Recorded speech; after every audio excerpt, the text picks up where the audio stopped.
आलू को चोपा छड़े रखिदे। ए कड़े बसाया कड़े तेल पकाए तेल गरम हेले आलू को पकई आलू लुण हलदी पकई आलू को भल भाजीद।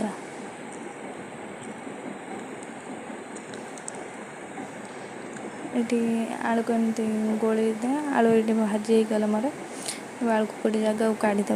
ये कड़े आगे तेल पकईवा दीटा कंचा लंका फुटण टे पकईवा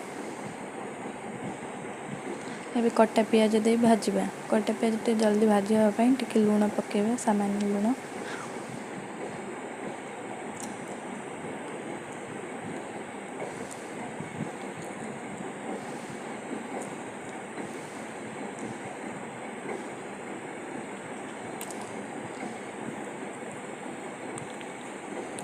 पियाज आम भाजी गला धोईकी रखिदा चिकेन को छाड़िबा।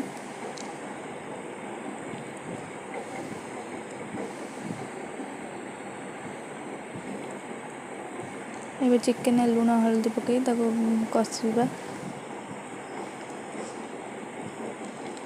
कस ढाकुणी दे 5-6 मिनट कसवा छाड़दे।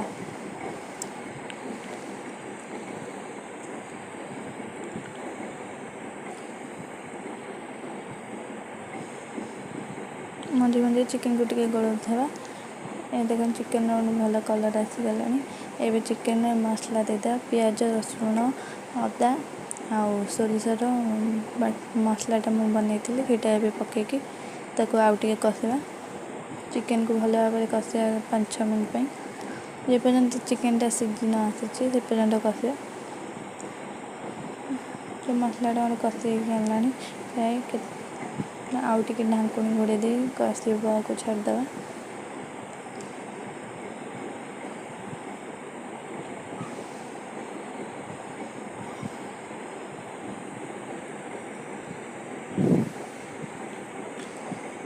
चिकेन केते सुंदर कलर आसी जाइए चिकेन सीझी गला भी तो कषि भी हो गला मसलाटा एबे कटा आलू को भजा होता कटा आलू को छाड़ीदे चिकेन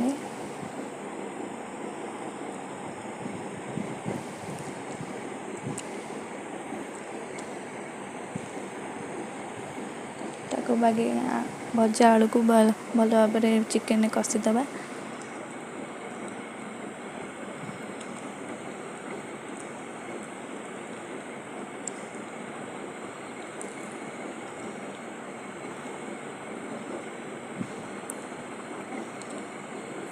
ए चिकेन पानी दबा आवश्यक अनुसार चिकेन पानी दबा पानी दे चिकेन को फुटापी छाड़ीदे जी आवश्यक आपणकर से पानी देवे।